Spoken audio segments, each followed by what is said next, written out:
Thank you very much, Thomas. Starting with the first question, if it comes to this metals union, I think, I mean, in this many hours of discussions we had with our U.S. counterpart, I think it became very, very clear that if it comes to steel and metals, we are not each other's problem.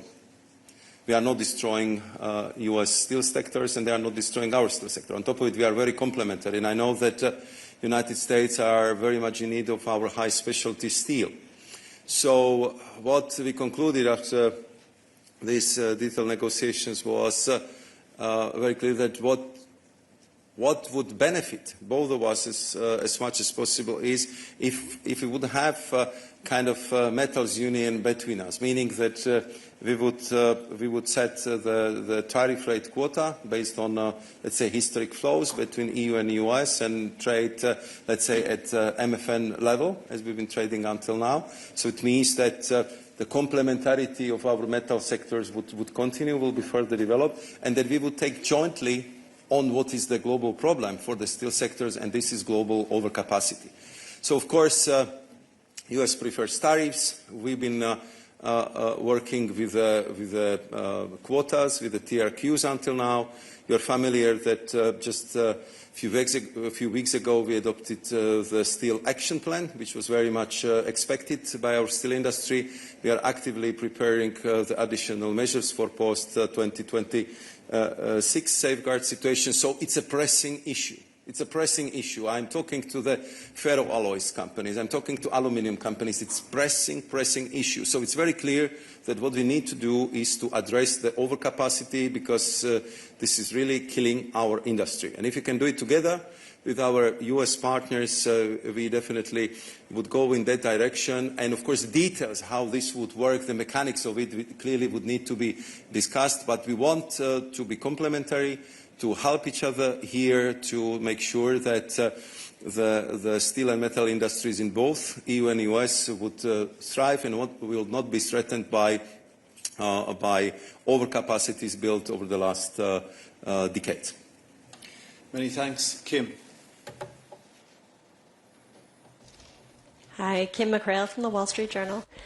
Thanks for doing this, Commissioner. I wondered, this builds a little bit on the last question about the Metals Alliance you mentioned. But between the Metals Alliance and what was said so far and what we understood from the briefing about semiconductor purchases and the decision to preference the U.S. for semiconductor purchases over China, for example, taking those together, what do you see? What do you think the outcome of this deal means for the EU's relationship with China? Are you working with the U.S. right now to box China out of the trade that you're doing between perhaps the U.S. and the EU and perhaps other major trading partners? And just a quick question about the EU's WTO obligations. The way I understood from the technical briefing this to work in terms of the EU's decision to lower some tariffs is that some tariffs will be lowered unilaterally and only for the U.S. Is that in line with the EU's obligations under the WTO to do it that way as opposed to most favored nation? Thanks. Thank you very much, Kim. So the first question on China, as you know, just last week we had the EU-China summit, and President von der Leyen and President Costa visited their counterparts in Beijing. Of course, at the beginning of the year, we hoped for better results, which would be delivered by the summit. But I have to say that despite the strenuous efforts of my colleagues and myself and several long meetings with my Chinese counterparts, unfortunately the list of the accumulated issues on the table will not get shorter, but it just grew longer.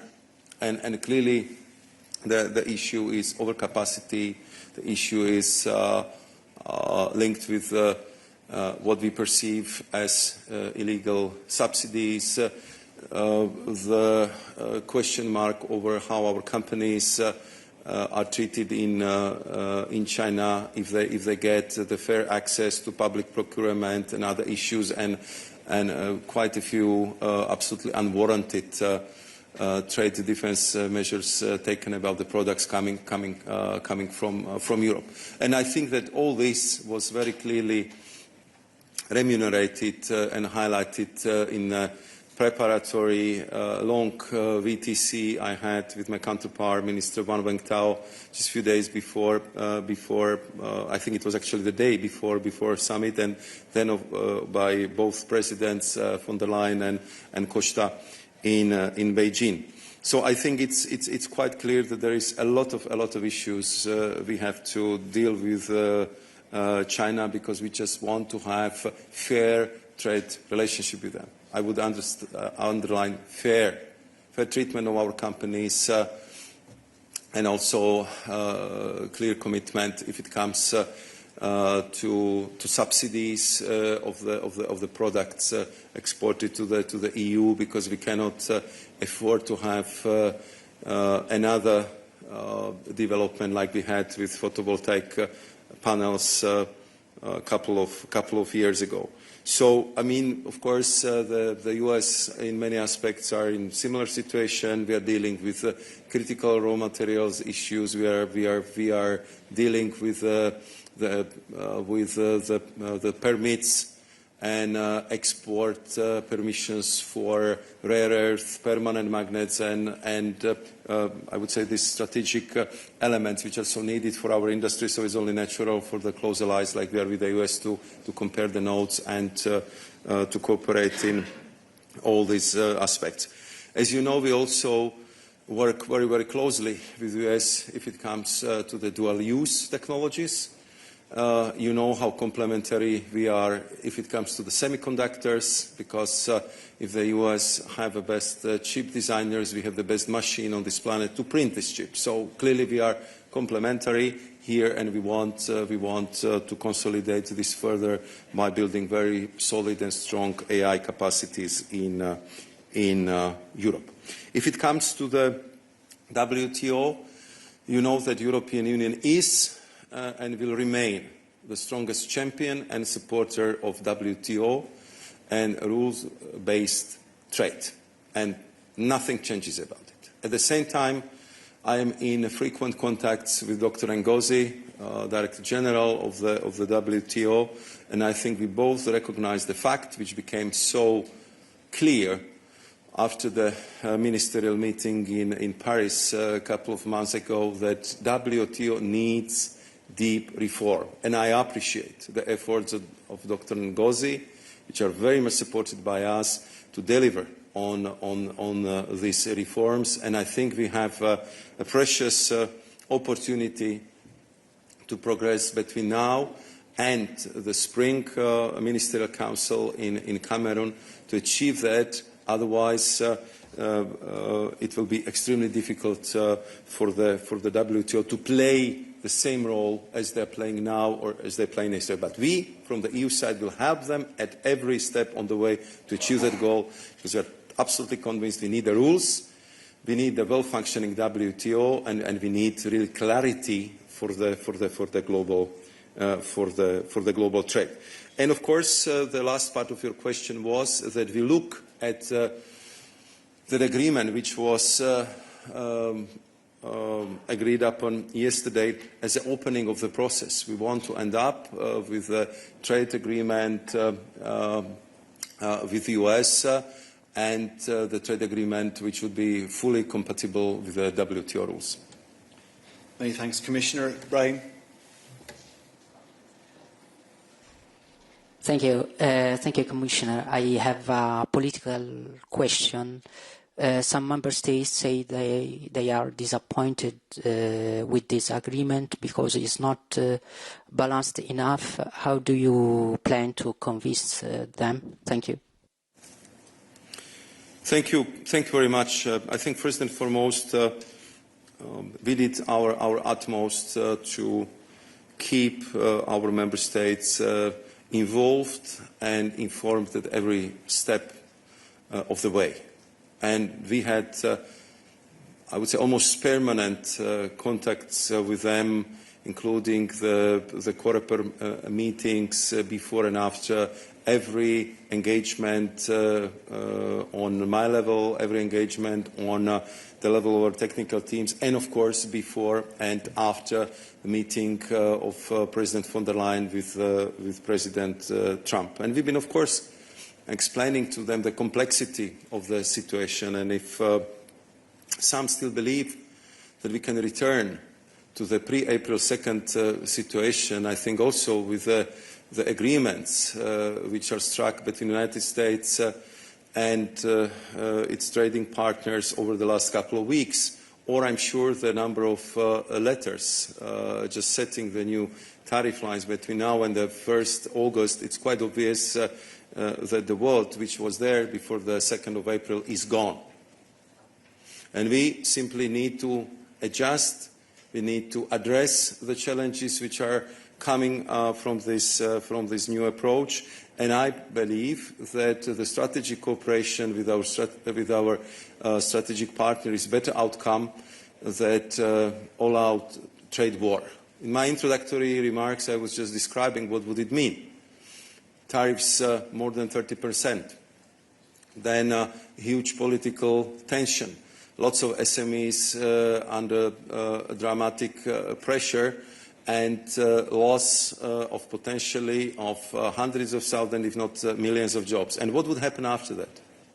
The situation would become so unbearable that we have to get to the negotiated solution after that. We will have to sit and negotiate a new deal, but in much, much worse conditions. So therefore, I believe that the tasks we set for ourselves when I, for the first time, met my counterpart, Secretary of Commerce, Howard Lutnick, the next day after this confirmation, when I said, Howard, let's work together to avoid this mutual pain.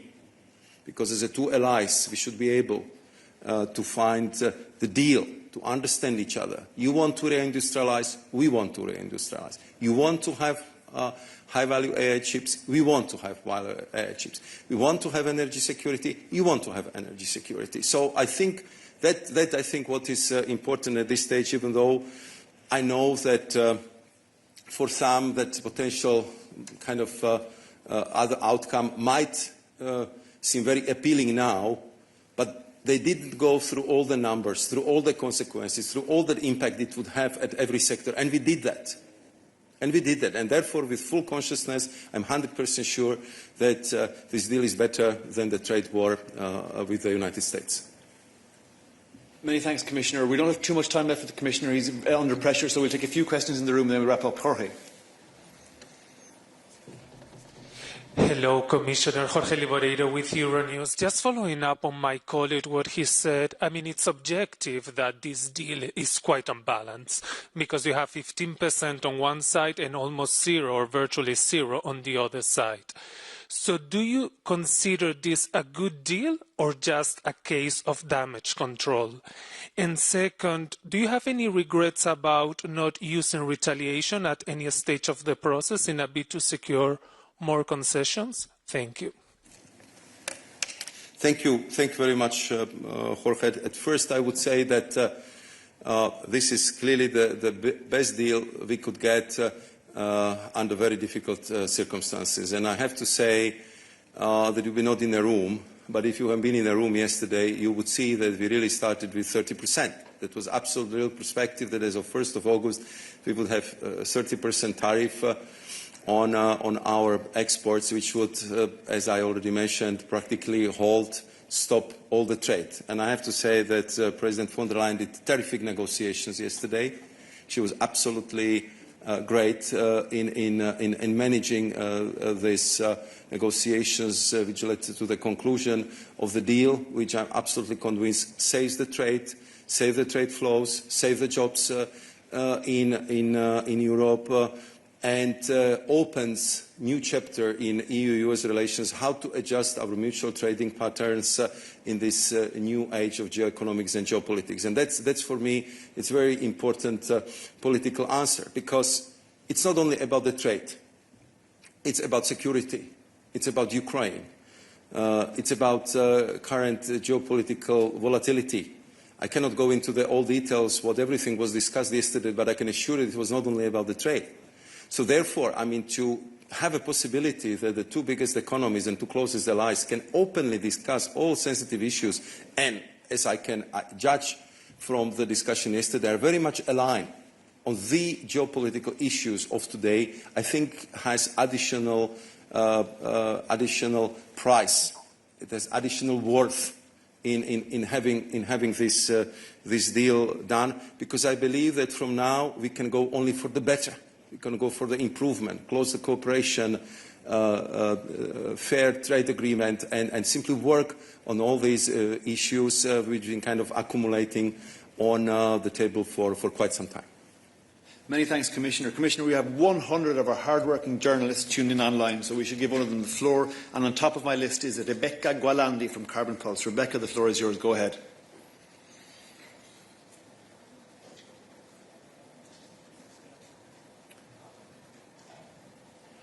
Rebecca, can you knock on your mic? Can we see you, please?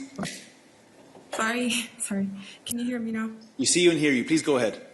Okay, thank you. So in 2024, the EU imported 76.9 billion euros of energy from the US. So if we want to get to the target, then that means roughly tripling our purchases of US energy, taking into account exchange rates. So how do we do that? Do we put a target? Is it feasible?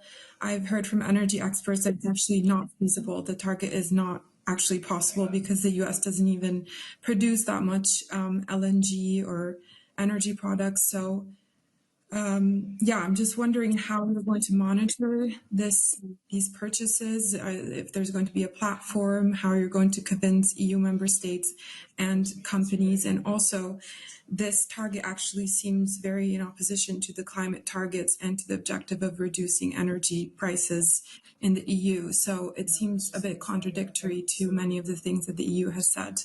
Thank you. Thank you very much, Rebecca, for your questions. I think that look, when we approach the assessment of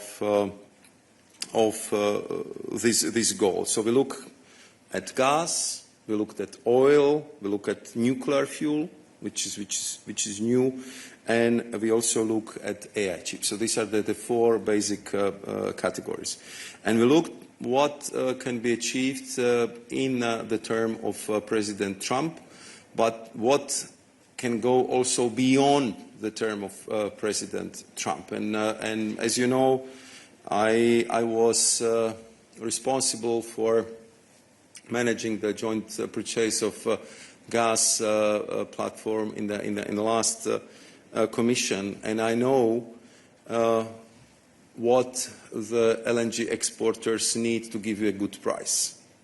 They need predictability, they need long-term contracts, so they can invest in development of further infrastructure.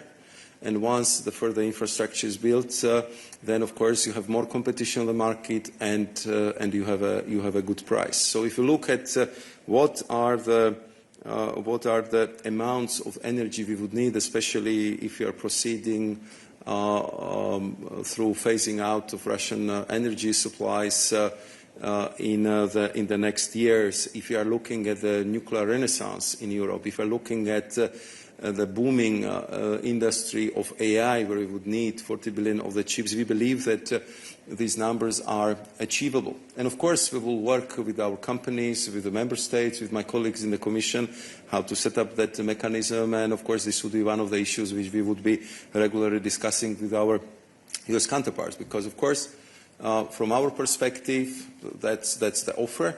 We are ready to go for that purchase, and I know that on their side they're also working very hard to be able to produce that volumes, that quantity of energy, and therefore I would say it would be joint effort. But to have the solid supplies for your close allies and to have it at a good price and good quality is something what in these volatile times, where, as you know from the past, we have seen how energy supplies could be weaponized. I think it's also very important for overall competitiveness of the European economy. Many thanks, Commissioner. And with this, we draw our press point to a close. Huge thanks to the Commissioner for making himself available. Thank you to our wonderful interpreters. Thank you to our technical experts for keeping the show on the road. Get in touch with us at the SPP if you have any follow-up questions, and we look forward to talking to you again.